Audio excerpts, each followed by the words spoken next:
मुलांपेक्षा मुलीच जास्त वंशाचा दिवा लावतात, काहींना याचा अनुभव आहे असं सांगत अजित पवारांनी सुप्रिया सुळेंना टोला लगावला। राष्ट्रवादीच्या निर्धार मेळाव्यात कुटुंब नियोजनाचं महत्त्व सांगतानाच अजित पवारांनी सुप्रिया सुळेंना टोला लगावला।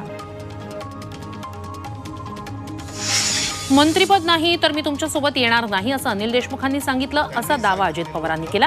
तर अजित पवार मंत्रिपद द्यायला तयार होते, मात्र 83 वर्षांच्या बापाला सोडणार नाही असं म्हणत आपणच अजित पवारांसोबत जाण्याचं नाकारलं, असा दावा अनिल देशमुखांनी केलाय। तुम्ही केलं ते बरोबर, आम्ही केलं तर चूक कसं काय, असा सवाल छगन भुजबळांनी शरद पवारांना विचारलाय। शरद पवारांनी भाजपसोबत अनेकदा युतीची चर्चा केली आहे आणि त्यावरून छगन भुजबळ यांनी शरद पवारांवर जोरदार टीका केली आहे। शरद पवार यांच्या धरसोडीच्या राजकारणावरही भुजबळांनी थेट हल्ला चढवलाय। तिकडे बसलं तर चालतं, मी इकडे बसलं तर का चालत? शरद पवारांनी राजीनामा द्यावा ही अजित पवारांचीच इच्छा होती। शरद पवारांबद्दल बोलण्याइतके अजित पवार मोठे नाही असं प्रत्युत्तर जितेंद्र आव्हाडांनी दिले। तर आपण कुठलीही मीटिंग घेऊन कुणालाही आंदोलन करायला लावलं नाही असं जयंत पाटील यांनी म्हटलंय।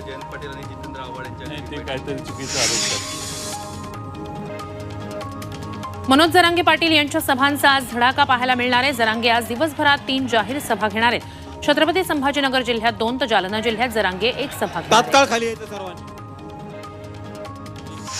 ठाकरे गटाचे खासदार संजय राऊतांना आज मालेगाव कोर्टात हजर राहावं लागणार आहे। मंत्री दादा भुसे यांनी दाखल केलेल्या बदनामीच्या खटल्यात सुनावणी होणार आहे। याआधी 4 नोव्हेंबरला झालेल्या सुनावणीवेळी राऊत गैरहजर होते, तेव्हा कोर्टानं राऊतांना वॉरंट बजावत 2 डिसेंबरला हजर राहण्याचे आदेश दिले होते। संजय राऊतांनी महायुती सरकारमधील मंत्र्यांवर खळबळजनक आरोप केलाय। दादा भुसेंसह मंत्रिमंडळातील 100% मंत्री भ्रष्ट असल्याचा आरोप ठाकरे गटाचे खासदार संजय राऊत यांनी केलाय। राऊतांनी पुन्हा एकदा खोके सरकार म्हणत एकनाथ शिंदेंना डिवचलंय।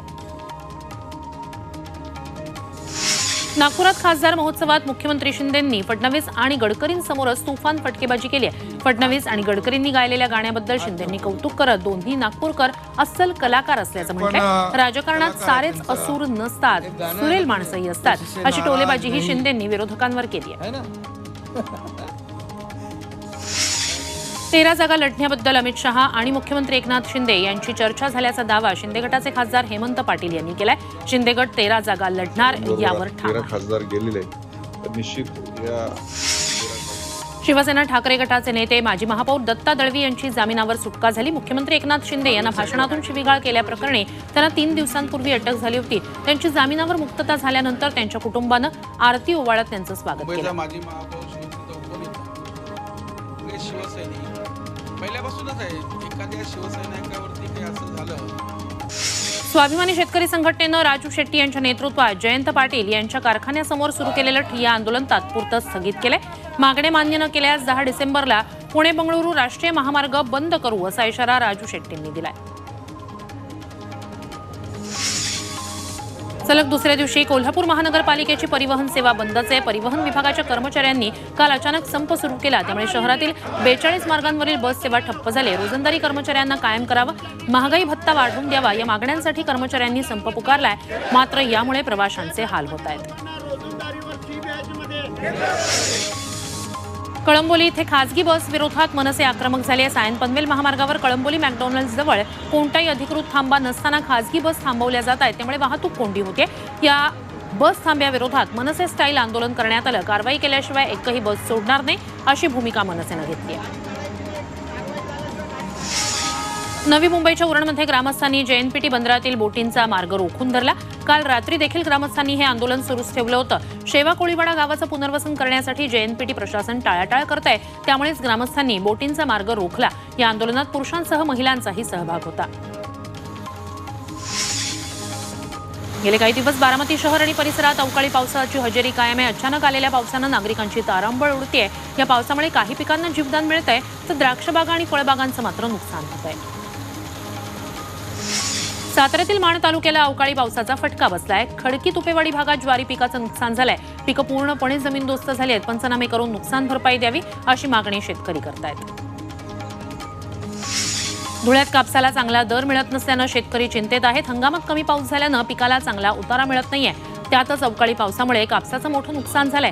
सरकारनं कापसाला चांगला दर द्यावा अशी मागणी शेतकरी करतायत। राज्यात थंडीला सुरुवात झाली आहे, त्यामुळे पंढरपुरात विठ्ठल रुक्मिणीला थंडीपासून बचाव करण्यासाठी उबदार पोशाख परिधान करण्यात आलाय. आज पहाटेच्या महापूजेनंतर देवाला थंडी वाजू नये म्हणून विठोबाच्या कानावर कानपट्टी बांधण्यात आली आहे. अंगावर केशरी काश्मीरी उबदार शाल पांघरण्यात आली आहे, तर रुक्मिणी मातेच्या पोशाखावरही उबदार शाल पांघरण्यात आली आहे. अकोलेकरांनी आज पहाटे गुलाबी थंडी आणि दाट धुकं असं मनमोहक वातावरण अनुभवलं. पावसामुळे वातावरणात गारवा वाढलाय.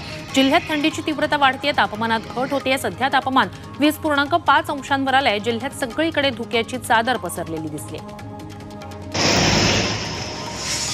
कल्याण शहरात सकाळी दाट धुक्याची चादर पसरली, यामुळे इमारती आणि रस्ते धुक्यात हरवून गेले. दृश्यमानताही कमी झालेली दिसून आली आहे. जम्मू काश्मीरच्या बर्फवृष्टीचा आनंद लुटण्यासाठी पर्यटकांनी मोठी गर्दी केली. गुलमर्गसह दुधपथरी भागात पर्यटक स्नोफॉल, स्नो रायडिंगचा आनंद लुटतायत. जमिनीवरच्या स्वर्गाचा आनंद घेत असल्याची भावना पर्यटक व्यक्त करतायत. जम्मू काश्मीरच्या भाडेरवा भागात गेल्या काही दिवसांपासून जोरदार हिमवृष्टी सुरू आहे. अशापट्टी, सेऊसधार, चत्तरगाला आणि गुलदाना पर्वतरांगांवर बर्फाची चादर पसरली आहे. निसर्ग सौंदर्याचा आनंद घेण्यासाठी पर्यटकांनी ही मोठी गर्दी केली आहे. जम्मू काश्मीरच्या गंदेरबालमध्ये बर्फवृष्टी सुरूच आहे. सततच्या हिमवृष्टीमुळे सोनमर्ग हिल स्टेशनचा भाग पांढरा शुभ्र झालाय. रस्त्यावर 8 ते 9 इंच बर्फाचा खच तयार झालाय. प्रशासनाकडून बर्फ हटवण्याचं काम सुरू आहे.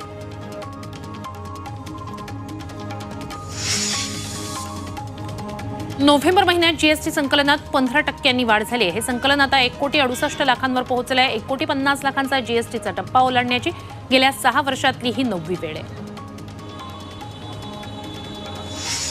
डॉक्टर बाबासाहेब आंबेडकर यांच्या महापरिनिर्वाण दिनानिमित्तानं मध्य रेल्वे 12 उपनगरीय विशेष गाड्या चालवणार आहे. 5 डिसेंबरपासून परळ ते कल्याण आणि कुर्ला ते पनवेल स्थानकांदरम्यान या उपनगरीय विशेष गाड्या चालवण्यात येतील. या उपनगरीय विशेष गाड्या सर्व स्थानकांवर थांबतील. मुंबईतील सेंट जॉर्ज रुग्णालयात लिव्हर ट्रान्सप्लांट विभाग सुरू करण्यास मंजुरी देण्यात आली आहे. त्यासाठी 4,30,00,000 रुपये मंजूर करण्यात आले. त्यामुळे लवकरच रुग्णांना स्वस्त दरात लिव्हर ट्रान्सप्लांटची सुविधा मिळणार आहे.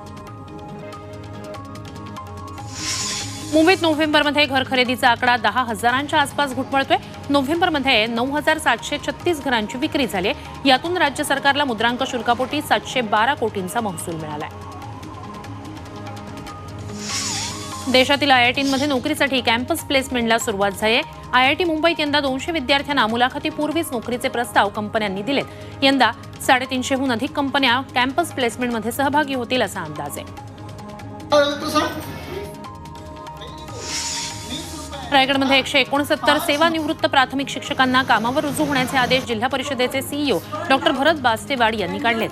सेवानिवृत्त शिक्षकांना सेवेत घेणार नाही असं आश्वासन शिक्षण मंत्र्यांनी दिलंय. असं असतानाही आश्वासनाला हरताळ फासत रायगड जिल्हा परिषदेनं या नियुक्त्या केल्या आहेत. यवतमाळच्या टाकरखेडात अवैध खुलेआम कोंबडी बाजार भरवला जातो. या बाजारात कोंबड्यांच्या झुंजींवर लाखो रुपयांचा जुगार खेळला जातोय. वणी, मारेगाव, शिरपूर, मुकुटबन या भागातही अशाच प्रकारच्या झुंजी लावल्या जात असल्याची तक्रार नागरिक करतायत. या सर्व प्रकाराकडे पोलीस मात्र दुर्लक्ष करतायत असा आरोप नागरिकांनी केला.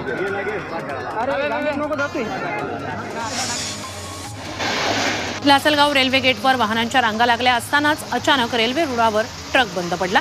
त्याचवेळी एक सुपरफास्ट एक्सप्रेस येण्याची वेळ झाली होती, त्यामुळे मोठा गोंधळ उडाला. बंद पडलेला ट्रक हटवण्यासाठी रेल्वे पोलीस आणि कर्मचाऱ्यांची मोठी दमछाक झाली आहे. अखेर ट्रकला धक्का देत ट्रक बाजूला करण्यात आला आणि त्यामुळे सर्वांनीच सुटकेचा निश्वास सोडला. धुळे जिल्हाधिकारी कार्यालयाच्या आवारात मोकाट जनावरं सर्रास फिरतायत. कार्यालयाच्या प्रांगणात ध्वजस्तंभाच्या शेजारी मोठ्या प्रमाणात गवत उगवलंय. हे गवत खाण्यासाठी जनावरं मैदानात येत आहेत. गवत काढण्याकडे मात्र कार्यालय कर्मचाऱ्यांचं दुर्लक्ष होत आहे. मध्य प्रदेशातील सागर जिल्ह्यात एका झोपलेल्या व्यक्ती शेजारी भला मोठा नाग उशीखाली शिरल्याची घटना घडली. पत्नीच्या हे लक्षात येताच तिनं आरडाओरडा केला, मात्र तरीही पतीला जाग न आल्यानं तिनं सरळ पतीचे पाय ओढत त्याला बाजूला केलं. त्यानंतर सर्पमित्राला बोलावून या नागाला पकडण्यात आलं.